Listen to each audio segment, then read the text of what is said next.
Hello everyone. I hope you all are doing fine and are taking care of yourselves in this pandemic. I am Kanika Tandon and this is my second video of class 3rd English First. In my last video, we covered our chapter number 1, which was the sentences, and exercise number 1 of the same chapter. As homework, I told you to write that exercise in your books in a very neat and clean handwriting and learn that particular exercise. I hope that you all have done that. In today's video, we'll cover the rest of the exercise of the same chapter. But before starting the exercise, let's take a quick review of the chapter that we. So, sentence is a group of words that are put in a very correct manner, in a very ordered way, and it gives complete sense. There are other things that had to be kept in mind while we're writing a sentence. That was that we should always start our sentence with a capital letter. That means the first word and its first alphabet should be capital. The other thing was that it should be put in a very ordered manner and it should give complete sense. And the third one was that every sentence should end with a full stop. Now, coming to the division of the sentence, a sentence is divided into two parts, that is subject and predicate. Subject is the topic of the sentence, that means about what we are talking about. And predicate is the doing part of the subject, that shows that what are we talking about that particular topic. So these were the main highlights of the last video. Coming on to the exercise part of this chapter. After completing the exercise, our chapter number 1 will be finished. So our question number 1 was, there were 10 sentences and we had to divide them into their parts, that was subject and predicate. One column was for the subjects and another column was for the predicates.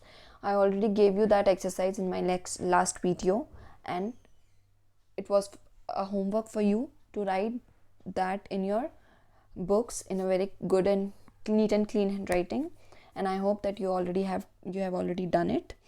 Coming to question number B, which is look at the following group of words, put a tick if it is a sentence, and put a cross if it is not. So these are the 10 different group of words. We have to find out whether these group of words give us any kind of sense or not. Coming to the first one, to the west. So in this particular group of words, we have no subject first of all, and we have no idea what the words are trying to tell us. What are we going to do whether if we have to go to the west or do something there, or something is actually happening? We get no sense in from this particular group, so we'll put a cross against this. Coming to the second one, up the hill.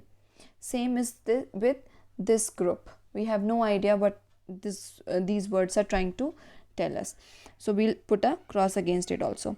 Coming to question number 3, drink cold water. In this group of words, we don't know sentence if it is a sentence, because we don't know to whom we are talking, whether we are telling somebody to drink water, or there is no subject in this particular group, so we'll put a cross.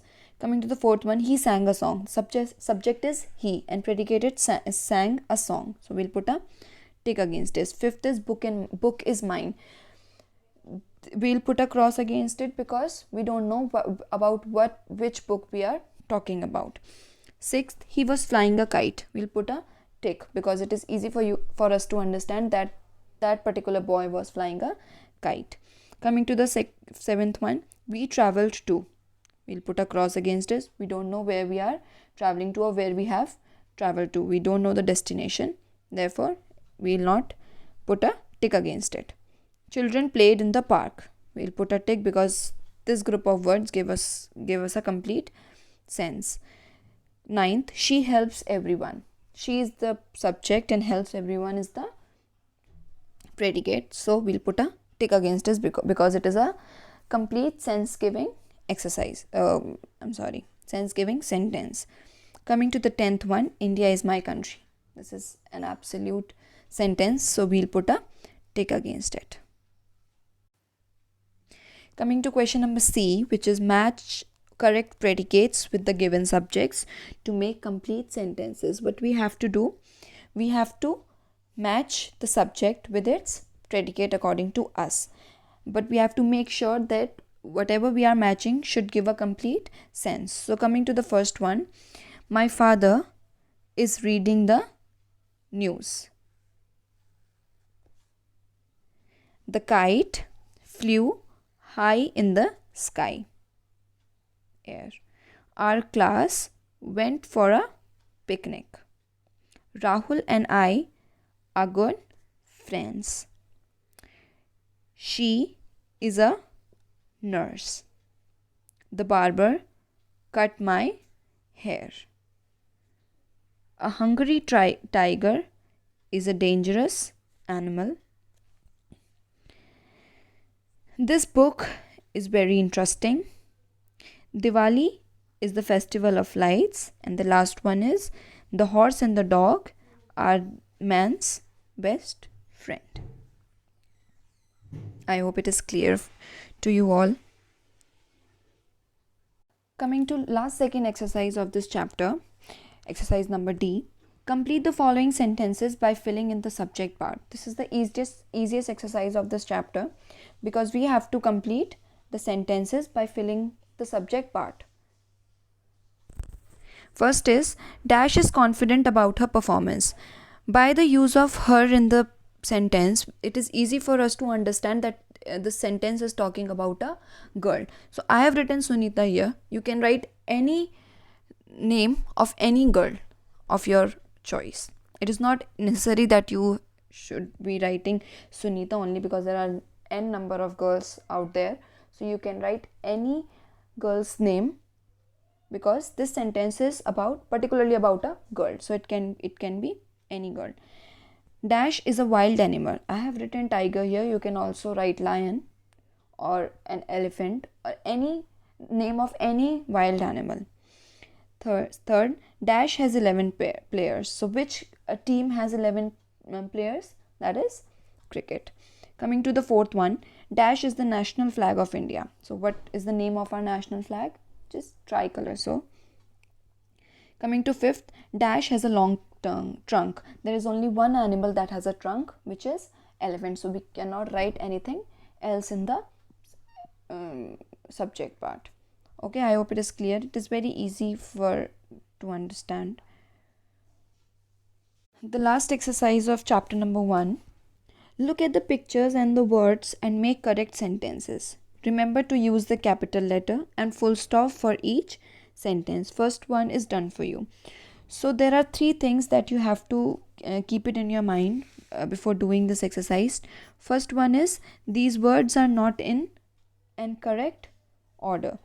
The question that is given, this part, the words are not in correct order. So we'll have to first write them into the correct order. Second thing is that we have to use capital letter as we start the sentence. And last one is to put a full stop at the end of the sentence. So, and first one is already done, which is red rose the. So the rose is red and the first alphabet of the first word is capital. We have to make sure that we write first alphabet capital. Second, children like to balloon play with. So children like to play with balloons. See, I have written C capital here and I have put a full stop also. Third, cat is the after, mouse running the. So the cat is running after the mouse. Shines the sun in the sky.